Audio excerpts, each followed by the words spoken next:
자, 우리 이제 2강 투자와 매매 구분인데 1강 때는 아무래도 뭐 종가 베팅할 수 있는 뭐 그런 이제 관심 종목 틀을 정한다거나 이제 추세 매매를 하기 위해서 준비하면은 요렇게 설정하니까 막상 해보면 재밌어요. 그런데 이건 이제 뭔가 이론을 얘기하니까 이론적인 부분을 얘기하니까 또 지루하거나 나가시는 분들도 있을 텐데, 자, 이게 안 되면은 돈 버는 게 사실상 어렵다. 자, 이게 이제 뒤로 갈수록 좀 재밌어지니까 끝까지 좀 시청을 해주시고, 자, 투자하고 매매는 반드시 구별되셔야 되는데, 자, 똑같은 바둑판이 있어요. 바둑판에서 바둑을 두느냐, 아니면은 오목을 두느냐, 당연히 전략이 달라야겠죠.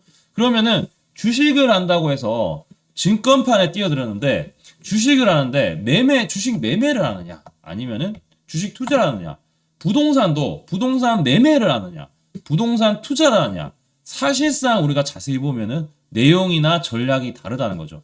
자, 부동산만 하더라도 부동산 매매는 뭡니까?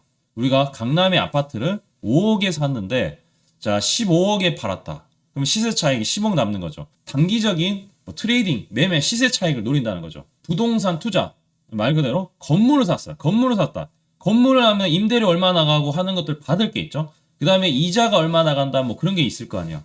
자, 그런 임대료를 꼬박꼬박 받는다. 투자겠죠. 자, 이렇게 완전히 개념이나 전략이 달라야 되는데, 주식시장의 대부분은 주식 매매하고 투자가 똑같이 이렇게 생각한단 말이에요. 자, 우리 매스컴에서 이상하 선수죠. 우리 세계 신기록 보유하고 있는 이상하 선수가 피겨 스케이팅을 한 적이 있죠. 예능에서. 피겨 스케이팅 처음에 할 때 어떻게 했어요? 와, 이게 사람들이 생각은 야, 스케이팅 다 똑같아서 피겨 스케이트는 좀 하지 않겠나 했는데, 처음에 다 사람들이 놀랐어요. 처음부터 그냥 넘어지고 난리도 아니었어. 와, 저렇게, 야, 이 운동이 같은 운동이라고 생각했었는데, 빙판길에서 이 스피드 스케이팅하고 피겨 스케이팅은 완전히 다르구나. 자, 투자를 이제 사전적으로 봤을 때 이런 얘기를, 이익을 얻을 목적으로 돈을 대면서 시간이나 정성을 쏟는 거. 여기서 이제 핵심 바로 시간입니다. 시간이나 정성을 쏟는다. 뭔가 이제 헬스장에서 몸을 만들기 위해서 30분만 투자해서 운동한다. 30분을 투자한다. 시간을 투자한다는 거죠. 정성을 쏟는다는 거죠. 그러면은 투자는 말 그대로 정성이 들어가면서 끊임없이 인내를 가지고 해야 되는데, 보통 이제 이런 얘기를 많이 합니다. 종목 물렸는데 죽겠어요, 진짜. 강민 전문에게 어떻게 해야 돼요? 물렸는데 상담 좀 해주세요. 그런데 이거 장기로 본대. 장기로 보는데 왜 괴롭지? 장기로 보면 빠지면 더 좋은 거 아닌가? 자, 이렇게 생각을 해야지 사실상 맞는 건데, 그거는 투자로 보지 않는다는 거죠. 종목을 길게 물렸는데 괴롭다. 끊임없이 매수를 하고 관리하는 게 아니라 한 번 사고 그냥 물린 채로 그냥 가만히 있는 거죠. 대부분 그렇습니다. 90%가 아마 그렇다고 저는 경험상 그러는데, 매매는 또 다르죠. 매수하고 매도인이 권리를 행사하는 건데, 우리가 주식 관점에서는 투자 가치가 있냐, 매매 가치가 있냐, 두 개 나오는데, 투자 가치는 말 그대로 기업의 내재적인 가치, 정성을 쏟고 돈을 대느냐. 매매는 기업이 급변하게 변화하고 재료나 내용이나 모멘텀이 급변하게 변하는데 가격을 어디에서 사고 어디에 파느냐. 자, 이런데 이제 초점이 다르는데, 제가 표로 이제 정확하게 표시하면은 약간 이제 좀 이해가 되실 거예요. 왜냐면은 매매는 단기입니다, 단기. 우리가 단기적으로 돈을 번다 하는 사람들이 대부분이지, 투자를 한다 그럼 장기죠. 그러면은 떨어지면은 또 사면 되고, 또 사고 또 사서 어느 기간이 되었을 때 수익이 어느 정도 나고, 내가 생각하는 목표 수익이 되었을 때 어느 정도 이 커스트 레버리지, 말 그대로 가격에 대해서 평균적인 부분을 맞춰서, 자, 1월 달에 5만 원에 샀어. 2월 달에 7만 원에 샀어. 그러면 3월 달에 좀 빠졌을 때 또 3만 원에 살 수도 있는 거고, 이런 부분들은 끊임없이 봐야 된다는 것이고, 기간은 이렇게 나누고요. 파악하는 요소는 인간의 심리를 가지고 트레이딩 한다고 하죠. 자, 그래서 매매는 사실상 여러분들이 재물을 볼 필요성이 없어요, 사실. 재무도 어떻게 보면은 재무도 하나의 여기서 재료가 된다는 거예요. 재무에 안 보면 어떡해요? 그런데 재무도 뭐로 이용된다? 아, 재무가 좋다. 실적이 좋다. 실적이 좋은 게 재료가 돼버리는 거야. 여기서 실적이 좋은 거하고 여기서 실적이 좋은 건 다르다고요. 여기서 투자 실적이 좋은 것은, 실적이 앞으로 계속 좋아지는데, 실적이 안 좋을 때 싸게 사서 실적이 좋을 때, 시간이 많이 지났을 때 그때 판다. 이런 생각을 가져야 되겠죠. 여기는 뭐냐면은 실적이 이제 좋아진다. 단기적으로 이제 좋아진다고 하더라. 실적 좋아지는데 주가 오르더라. 그러면 어디서 파느냐? 이런 것들 기술적으로 봐야 된다. 여기 나오죠? 분석 도구는 기술적 차트를 봐야 되고 재물을 보는 게 아니라 기본적 분석은 뭐다? 재물을 봐야 돼요. 그래서 제가 1장에서 말씀드렸었죠. 매매는 차트만 봐야 되고 그 다음에 3번 트랙으로 했을 때 재무 차트로 보는 게 바로 뭐다? 투자인데 이 부분을 제가 이제 끝자락에 설명을 드릴 테니까 차트로 이제 매매는 어떻게 해야 되고 투자는 어떻게 해야 되고 그게 가장 재밌을 거예요. 그 전에 여러분들 이거 구별을 확실하게 하고 내 접근 방식을 다르게 해야 된다는 것을 깨우치는 게 이 2강의 목표입니다. 밑에 하단에 나오죠. 투자는 뭐 한다? 심오하게 한다. 저는 이제 우리 회원분들한테 얘기해요. 투자를 한다 그러면은 A4 용지에 여러분들이 이 모멘텀이나 내용 있죠? 회사 내용을 최소 5장 공개하면 돼야 돼. 매매는 A4 용지가 아니라 그냥 머릿속으로 그냥 딱 1분 만에 생각이 나는 대로 바로 움직여야 돼. 이거는 차트가 이런 모양이라서 바로 매수해야 되는데 이건 지금 사면 안 돼서 관심인데 이건 지금 매도해야 되는데 바로 판단해야 돼. 바로 판단하는 게 매매입니다. 자, 그래서 추구하는 방향 같은 경우에 시세 차이, 회전율에 집중하고 그 다음에 이 인간의 심리를 가지고 이런 것들을 하는 거죠. 시세 차익 노리는 거죠. 심리가 쏠린다. 실적이 좋다더라. 실적이 좋다는 심리를 하는 거지. 실적이 좋은 게 좋은 거에 대한 부분을 파악하는 거는 투자다. 산업에 대해서, 기업 경쟁력, 재무가 좋다. 뭐 이런 것들. 이런 것들은 시간이 걸리겠죠. 그리고 여러분들이 제일 중요한 게 이거예요. 집중도. 이 매매는 여러분들이 잘못하면 삐끗하면은 손절 엄청 많이 하면 어떻게 되겠어요? 계좌가 바로바로 이제 많이 까먹죠. 그래서 물려서 이거는 안 되겠다 싶어서 이렇게 되는데 왜 이게 중요하냐면은 분산을 해야 돼요. 매매는 집중하는 게 아니라 종목을 여러 개 낚싯대를 여러 개 깔아두면서 승률 높게끔 모두 다 승률이 좋은 패를 가지고 좋은 위치에 사야 됩니다. 좋은 위치에 사야 되는데 이게 안 좋을 수도 있고 이게 많이 좋을 수도 있고 이게 적당히 좋을 수 있고 피터 린치가 그런 얘기를 많이 해요. 종목은 분산을 해야지 효과가 난다.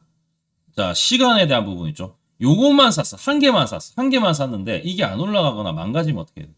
난리가 나겠죠. 매매는 빠르게 움직이는데 시장 순환매도 계속 있기 때문에 그날 올라가는 게 내일 올라간다는 보장이 없어요. 뒤에 내용이 나오지만 여러분들 분산 투자하고 리스크 관리도 계산해야 되고 수익 나면은 안전마진 절반이나 30%나 수익 실현하면서 가야 돼요. 요 매매 같은 경우에. 그리고 투자 같은 경우에는 여러 종목을 하는 게 아니라 집중 투자를 해야지 실질적으로 수익 나고 엄청나게 수익을 극대화하기 위해서 최대한 싸게 사서 비싸게 팔아야 됩니다. 자, 그것도 뒤에 나오는데 자, 이렇게 해서 필요 요구 조건이 뭐냐면은 매매는 평정심이다. 급하게 한다거나 그런 게 아니라 여러분들이 평정심을 유지하면서 좋은 가격에 사고 좋은 이제 흐름일 때 사야 되는 거지 급하게 남들이 산다 그래서 산다 이게 아니라 흐름에 대한 부분을 잘 체크해야 되겠죠. 자, 그래서 기계적인 대응, 이성적인 판단, 합리적인 판단이 중요하고요. 자, 투자는 시간이 걸리니까 인내심과 회사 내용의 관심과 공시나 이런 것들, 특히 배당에 대해서 얼마 주는지 이런 것들을 보려면은 이 배당도 뭡니까? 배당은 매매 안 하죠. 배당을 가지고 매매한다? 바보겠죠. 왜냐면은 배당은 주가가 이렇게 많이 올라가거나 그런 경우가 많이 없고 주가가 일반적인 종목에 비해서 서서하게 올라가죠. 그러면은 느릴 수 있겠죠. 배당주들이 이제 10% 올라가는 거하고 급등주들은 그냥 1분만 해도 10% 올라가죠. 다르기 때문에 이러한 부분들을 좀 구별해서 봐야 된다라는 말씀 좀 드리고 자, 이건 그냥 외워야 됩니다. 보통 많은 사람들이 주식을 지금 빨간색은 매매로 제가 해놨어요. 자, 매매로 접근하는데 매매는 어떻게 한다? 밑에 나오죠. 심플하게. 투자는 어떻게 한다? 심오하게. 같은 심인데 누구는 심오하게, 누구는 심플하게. 주식을 하면서 대부분은 매매를 한다고 합니다. 아니, 투자를 한다고 합니다. 네. 매매가 아니라 투자를 한다고 주식 투자한다 그러는데 시간을 못 기다려. 매매로 생각했으면서 대부분 물려서 투자, 물려서. 마지못해서 물려서 야 이거 내가 손실 보면 안 되니까 그냥 투자해야지 바뀌어버린 거야. 이거는 잘못된 접근 방법이죠. 자, 그래서 매매와 투자에 대한 부분을 잘 해야 되는데, 자, 지금 이제 말씀드리니까 이거는 외워야 돼요. 매매 리스크는 손실률, 손실금이다. 이게 왜 또 중요한지 또 설명드려야 되겠죠. 자, 그래서 제가 이제 이렇게 리스크 관리 계산기를 항상 여러분한테 이걸 체크하면서 가야 된다. 내가 얼마에 매수했는지 몰라도 내가 이거 만약 이 가격 깨지면은 얼마나 리스크를 감당해야 되는지를 미리 매수하기 전에 체크해야지, 매수하고 나서 이걸 손절가를 체크하고 얼마 깨질지를 미리 계산 안 하면 어떻게 된다? 그러면은 이게 손절가 와도 어차피 손절 안 할 거 종목 왜 사냐 이거죠. 매매가 아니라 또 투자로 넘어간단 말이야. 그래서 한 개, 두 개, 세 개 종목이 물린 채로 보유하면 어떻게 된다? 종목이 쌓이겠죠. 그래서 구경만 하죠. 대부분 종목들이 물린 채로 구경하다가 이게 또 손절하다가 또 바뀌다가 또 물리고 그게 반복된다는 거죠. 자, 그래서 매매 리스크는 손실률이죠. 그럼 손실률에 대한 부분을 경각심을 가지고 이게 10% 밀리면 어떻게 해? 복구하려면은 11%가 돼야 돼요. 20%면은 25%고 이게 40%면 67%예요. 50%는 어떻게 했어? 50%나 여기 가면은 사실상 여러분이 50% 반토막이 났다. 그럼 반토막 10,000원이었던 게 5,000원 갔어요. 5,000원에서 10,000원 가려면은 50% 올라가는 게 아니라 100% 올라야겠죠. 이 함정이 진짜 무서운 거야. 그러면은 언제 컷해야 된다? 적어도 내가 수익 낼 수 있는 능력이 되는 위치에서까지 손절가를 잡아야 되겠죠. 내가 만약에 11% 수익 내는 거 어렵지 않다. 그러면은 10%가 손절 라인을 꼭 잡아야 되는 거고, 내가 5% 정도는 수익 내는 거 어렵지 않다. 그러면은 마이너스 5% 손절가 잡아야 되고, 자, 이러한 부분들을 잡아야 되고, 내가 얼마에 들어갔고 얼마 정도 들어갔을 때 한 종목의 리스크가 어느 정도 되는지, 자, 이걸 계산을 하지 않으면은 깡통 찰 수밖에 없다. 시간의 문제다. 라는 말씀을 좀 드리고요. 투자의 리스크는 바로 시간입니다. 만약에 내가 배당주를 투자를 했어. 배당 투자를 하는데 1년 동안 정말 공들였는데 이 배당이 안 나와 버렸어. 그럼 진짜 허무하죠? 그럼 1년 동안의 시간적인 부분은 이제 날아간 거죠. 1년의 시간에 은행에 이자 맡겨도 3% 나오는데, 야, 배당 이거 3%도 안 나와. 그럼 투자가 잘못된 거죠. 이러한 부분들을 이제 체크를 잘 하셔야 된다. 투자는 시간에 대한 문제가 있기 때문에 그냥 가만히 그냥 시간 가는 대로 냅두는 게 아니라 이 시간 대비했을 때, 노력 대비했을 때 수익이 반드시 커야지 의미가 있어요. 이거 뭐 1%, 2%, 3%? 일단 은행 이자보다 적으면은 이건 투자를 잘못한 겁니다. 투자 잘못, 수익 나려고 하는 게 문제가 아니라 수익률이 높아야 돼요, 투자는. 그거에 대한 건 뒤에 바로 나오는데, 매매는 주가가 빠지면은 뭘 체크한다? 흐름을 체크해야 돼. 주식이 이렇게 주가가 오르고 있는데 상승 추세로 가고 있다가 갑자기 저점이 깨지면서, 갑자기 막 이렇게 깨지면서 헤드앤숄더로 완전히 이제 급락 패턴으로 가고 있어. 흐름이 깨졌어. 흐름이 깨지면은 그 전에 손 쓰면서 나와야 되는데 안 쓰면 어떻게 된다? 또 장기 투자로 된단 말이야. 그러면 매매는 뭐 해야 된다? 흐름을 체크를 반드시 해야 되겠죠. 그래서 흐름이 깨지면은 손절, 흐름이 안 깨지면은 보유. 이걸 진짜 잘해야 돼. 손절을 잘해야 돼. 매매는 손절을 잘해야 된다. 수익 내는 것은 기본적으로 승률 높으면은 수익 내는 거 이것도 수익, 저것도 수익. 제가 이제 1강 때 말씀드렸죠. 승률이 높으면은 수익률이나 이런 것도 이제 좋아지는 부분이 분명히 계좌에 오기 때문에 괜찮은데, 손절을 안 했을 때 어떻게 해? 그러면 내가 손절 안 하면 새로운 종목을 살 기회가 어떻게 있어요? 박탈되겠죠. 그래서 흐름이 깨지면은 손절을 할 수 있는데, 흐름이 깨지는 게 어떻게 되는지는 여러분들 이제 뒤에 기술적인 부분, 캔들 분석, 패턴 분석 이런 것들을 이제 또 배우셔야 됩니다. 자, 그래서 끝까지 다 완주를 하셔야 되고, 흐름이 안 깨지면은, 흐름이 안 깨졌다. 주가가 단순히 이렇게 올라가다가 갑자기 이렇게 좀 빠지기 시작했어. 빠지기 시작하고 막 밀리기 시작했어. 네, 요거 이제 은봉입니다. 빠지기 시작했어. 근데 이전 저점을 안 깨졌어. 거래량 터졌는데 이전 저점 안 깨졌어. 그러면 제가 보유해도 관계없다고 그러죠. 흐름이 안 깨졌다고 하죠. 잠깐 밀렸다가 반등 포인트가 될 수 있다고 하죠. 그래서 빠지더라도 흐름이 안 깨지는지 체크하는 게 상당히 중요하다. 자, 투자는 주가 빠지면은 즐거워해야 돼. 다음 달에 또 살 수 있네? 더 싸게 살 수 있네? 이게 정상인데 빠지면은 괴로워. 계속 괴로워. 그러면 이거는 투자가 아니라 매매인데 여러분들 마음속으로 지금은 자기 자신을 속이고 있는 거야 지금. 나는 지금 매매가 하고 싶은 건데 지금 빠지면 괴로운 거야. 그럼 손절 안 했어. 손절하면은 이제 매매겠죠. 손절 안 하고 기다렸어. 근데 이게 하염없이 계속 기다리기만 해. 빠지는데 빠지는과 동시에 이 뭐다? 투자가 아니라 요거는 그냥 물린 겁니다.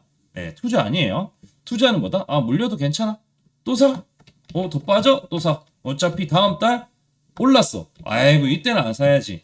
주가 또 빠져? 또 사. 내가 원하는 가격에 싸게 사야 되겠죠. 그래서 뭐라고 하죠? 투자는 싸게 사서 목표하는 주가까지 기다립니다. 시간이 리스크라 했죠. 시간 10,000원에 사서 100,000원 간다. 텐베거다. 이런 거 다 뭐다? 투자로 접근해야 돼요. 자, 매매는 뭐다? 비싸게 사요. 비싸게. 뭔 개소리야? 비싸게 산다고? 자, 제가 이제 항상 말씀드리는 그 차트 모양 있죠? 하락 추세에서 사면은 안 된다고. 그러면 이게 여기도 저점이고 여기도 저점이고 싸게 산다고 생각했는데 이게 싸게 사는 게 아닌 거야. 계속 밀리는 거야. 그게 아니라 추세가 딱 전환되면서 추세가 이제 전환되고 전환됐다고 사는 거 아니죠? 밀렸는데 다시금 올라갈 때 다시금 이전 고점을 돌파하는 모양이 뜰 때 그때 제가 매수하라고 하죠. 그럼 뭐다? 여기서는 이제 더 이상 잘 안 빠지는 확률이 높으면서 약간 어디에 산다? 무릎에 산다고 봐야 되겠죠. 무릎에 사서 어깨에 파는 이런 느낌으로 가야 되겠죠. 발바닥에 산다고 생각을 하면은 사실상 월가에 그런 말이 있어요. 고양이에게 생선의 꼬리와 머리는 떼줘라. 그리고 나머지 중간에 살만 봐라. 머리와 꼬리, 말 그대로 바닥과 고점은 알 수가 없다는 겁니다. 그거는 월가에서 가장 수익 잘 내는 이제 제시 리모머가 직접 인정한 거야. 내가 정말 이 중수 이상이 되었을 때 뭐라고 했냐면은 이게 최저점이 내가 살 수 없다는 거 알았을 때 그때 중수 투자자가 되었다라고 해요. 자, 그만큼 바닥에서 살 생각을 하는 게 아니라 우리는 이 무릎에서 어깨로 파는 거에서 비싸게 사서 더 비싸게 파는 느낌으로 가야 된다는 거죠. 그걸 이제 저와 함께 한 번씩 해보면 어떤 느낌인지 알 겁니다. 상승 추세 여기 샀는데 요 정도 샀어. 더 갔어. 흐름 안 깨지면 계속 가. 그런데 흐름이 깨져. 그러면은 빠르게 또 팔아야 되고. 자, 이렇게 민첩하게 대응을 해야 된다는 겁니다. 자, 제가 방송에서 좀 많이 보여드렸던 바로 장면이죠. 가장 이제 성공률이 높은 매수 타이밍. 자, 제가 이렇게 저점일 때는 이게 저점인지 모른다고 하죠. 막상 이렇게 되었을 때. 그런데 추세가 이제 여기서부터 뭔가 느낌 이상하게 추세선을 돌파했어요. 빨간색 선을 돌파했습니다. 돌파할 때부터 관심 가지고 째려보고 있다가 주가 다시 밀렸어요. 그러면은 주가가 밀리면은 여기가 고점이라는 게 나오게 되죠. 고점이라는 것은 떨어져 봐야 아는 거죠.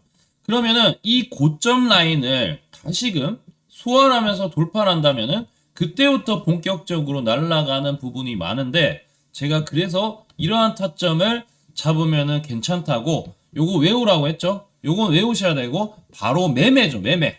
투자가 아니라 추세 매매입니다. 매매면 뭐 해야 된다? 여기서 좋은 패를 가지고 우리가 승부를 봐야 된다는 거죠.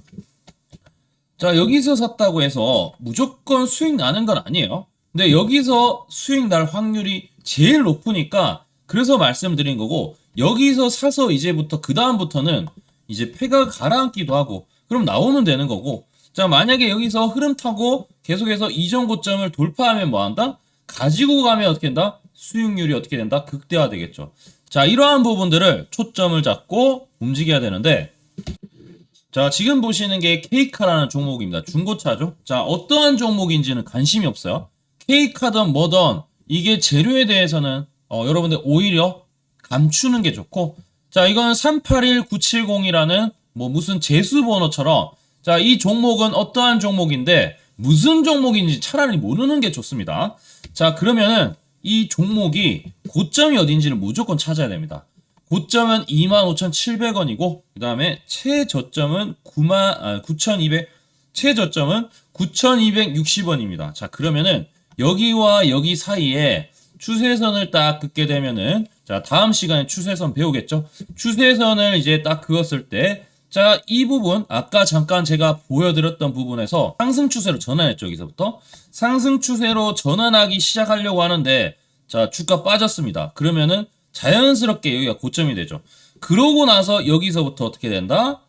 매수를 했다면은 바로 이렇게 수익은 잠깐 나는데, 자, 여기서 이제 제가 말씀드렸다시피 무조건 수익 나는 게 아니라고 했죠. 추세가 전환되고 고점을 돌파할 때 좋은 패를 가지고 있는 것은 틀림없이 좋은 패가 들어왔다.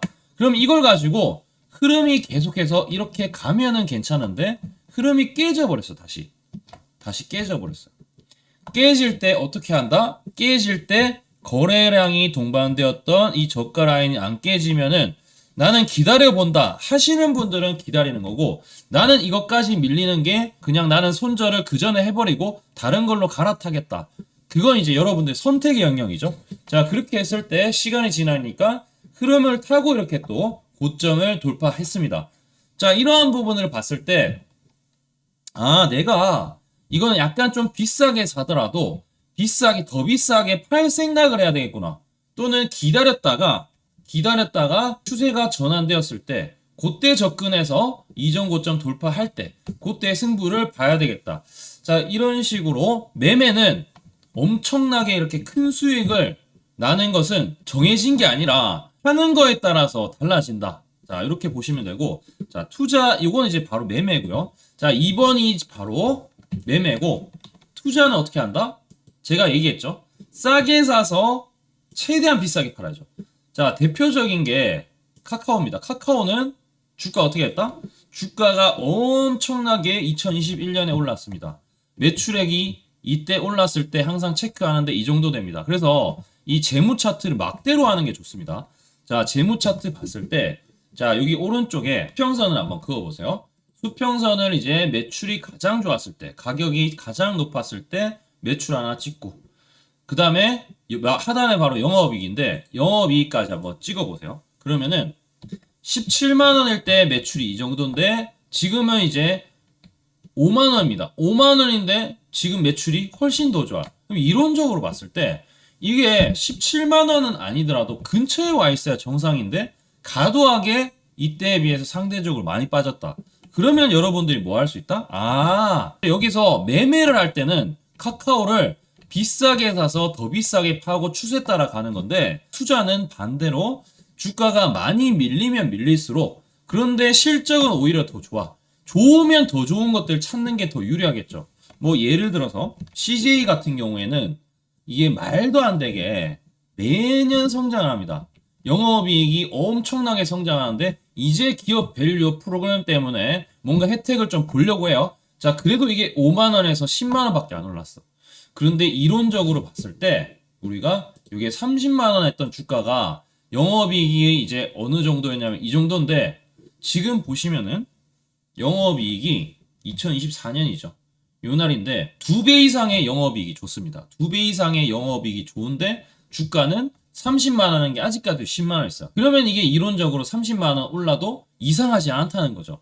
자, 이런 것들 봤을 때, 아, 내가 싸게 사면은 살수록 시간 기다리면은 이런 것들은 결국에는 올라오는 경우가 많아서 매달 좀 빠질 때 사면은 좋겠더라. 자, 반대로 이 매매는 이렇게 가면 안 되겠죠. 매매는 CJ라고 딱 했을 때 최대한 여러분들이 제가 알려드렸던 고점과 저점을 찾고 그 다음에 추세가 전환될 때 봐야 되지, 이게 여기가 싸다고 생각했는데, 야, 싸다고 덥석 물었는데 보니까 바닥 밑에 지하실이 있죠. 엄청 큰 지하실이 있죠. 9만원도 아니고 이게 8만원도 아니고 7만원도 아니고, 이게 2차 전지가 이런 식으로 또 이제 2023년 하반기에 많이 빠졌던 것처럼 매매하고 투자만 구별을 잘해도 어떻게 해야 될지를 알 수 있다는 거예요. CJ는 아, 지금 위치가 이제 상방인데 상승 추세 잘 타고 가고 있기 때문에, 자, 이렇게 저점 라인 지지하는 부분에서 투자 관점이면은 이렇게 조정 나왔을 때 저점에서 매수하는 게 좋고, 매매 관점에서는 우리가 CJ 단기적인 고점을 여기 잡았을 때 하단에 이렇게 떨어지는 추세가 있는데, 자, 요거는 이제 뭐 바로 돌파해버렸죠. 바로 돌파했는데 여기서 뭐 상승했다가 또 고점 찍고 눌러주거나 다시 가거나 그럴 때 매매로 접근하기에도 나쁘지 않다. 뭐 이렇게 평가를 할 수 있다는 거죠. 야, 그래서 재무 차트와 일반 차트를 보면서 재무 차트로 할 때는 내가 만약에 CJ 물려 있다. 그러면은 이거는 시간 기다리면은 괜찮겠네라는 부분을 이 밑에 영업이익을 통해서 좀 파악을 할 수 있고요.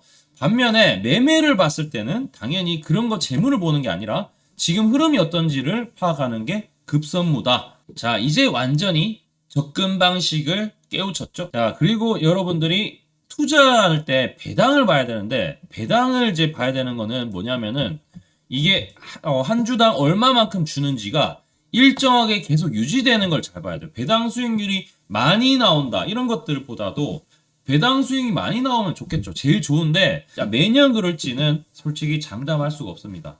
자, 그만큼 배당에 대한 부분은 매년 이제 이 회사가 어떤 흐름을 좀 보여주고 있고 영업이익이나 이런 것들을 체크를 좀 잘 하시는 게 좋다 말씀을 좀 드리고, 배당도 마찬가지예요.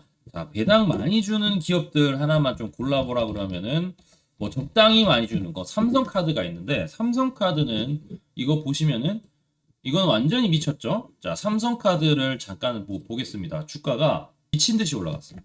이건 뭐다? 매매로 해도 지금 괜찮았던 거예요. 여기 앞전에서 여기서 사도 괜찮고 여기도 사도 괜찮고, 이게 33,000원 게 4만원 같습니다. 이거는 이제 배당으로 접근했는데 이렇게 매매로도 보실 수가 있다는 거죠. 그러면 이제 배당으로 봤을 때는 어떻게 된다? 삼성카드가 이제 어느 정도 주느냐? 2022년에 2,500원, 그 다음에 2023년에 얼마 주는지 모르겠는데 2,500원 근처에, 아무튼 2024년에도 2,500원이니까 비슷하게 2,500원 주겠지. 그러면은 삼성카드가 25,000원까지 밀리면 어떻게 되겠어요? 배당 수익률이 10%가 되는 거죠. 삼성카드가 지금 5만원인데 지금 배당을 2,500원 주면은 얼마 나온다? 5% 배당이 나온다는 거죠. 그럼 이거 은행이자보다 훨씬 더 많이 나오는 거죠. 지금 사도 은행이자 나온다. 근데 이왕이면은 많이 빠졌을 때, 그럼 많이 빠졌을 때 이런 경우가 생길 수 있다고 그랬죠. 지수가 잘 가고 있다가 갑자기 이렇게 급락을 해요. 그러면은 보통 배당주들은 어떻게 됩니까? 많이는 안 빠지지만 시장 분위기 타면서, 야, 나도 현금화 해야 되겠다, 나도 현금 좀 만들어야겠다, 이건 좀 위험한데 배당주를 파는, 이제 급해서 급한 돈 때문에 팔아야 되는 사람도 있어요. 그런 것들이 나와서 의도치 않게 매도가 나오면 어떻게 된다? 이렇게 사야 되겠죠. 그러니까 시장이 폭락할 때는 뭐 해야 된다? 배당을 해야 됩니다. 그리고 여러분들은 우리 목표가 뭐냐면은 수익 나는 거는 당연한가요? 이거는 제가 여기 앞서서 말씀드렸던 승률 있죠. 요거는 여러분들이 당연히 이렇게 나와야 되는 거야. 이건 당연한가? 이거는 이렇게 나오는 거 어렵지 않나요가 아니라 저한테 배우면 당연히 이렇게 나와야 되는 거고, 그리고 최종 목표는 이 수익이 목표가 아니에요. 수익은 당연히 날 수밖에 없고 제가 하는 대로 하면은, 자, 수익 나는 게 문제가 아니라 우리는 뭘 해야 된다? 열심히 일 안 하고 돈 나오는 구멍을 만들어야 돼요. 제가 이런 구멍들을 계속 만들고 있거든요. 저도 인생 살면서 돈 나오는 구멍들이 일을 덜을 안 하거나 덜하고. 자, 우리 부동산 뭐가 있습니까? 부동산은 월세 따박따박 받는 그게 있죠. 뭐다? 건물주가 되는 게 어떻게 보면은 빠르게 돈 버는 건데, 주식은 뭐냐면은 바로 배당입니다. 일 안 하고 어떻게 보면 따박따박 돈 나오죠. 주식 매매도 노동이잖아. 노동으로 해서 노동으로 돈 버는 게 아니라 이게 자본을 가지고 가만히 있어도 돈 나오는 구조를 만드는 게 여러분들의 뭐다? 최종적인 목표를 제가 만들어 드리고 싶어요. 자, 그래서 우리 오늘 2강인데, 자, 2강은 바로 투자하고 매매는 반드시 구별해서 나눠서 봐야 되고, 투자하고 매매는 접근 방식이 다르다는 거 하단에 나오죠. 투자는 심오하게, 매매는 심플하게. 요것만 정확하게 좀 지켜주신다면은 우리 2강도 마스터했다. 그러면은 충분히 지금부터는 마인드부터가 좀 달라지면서 이 앞전보다 좀 변화하는 모습을 찾아볼 수가 있을 겁니다.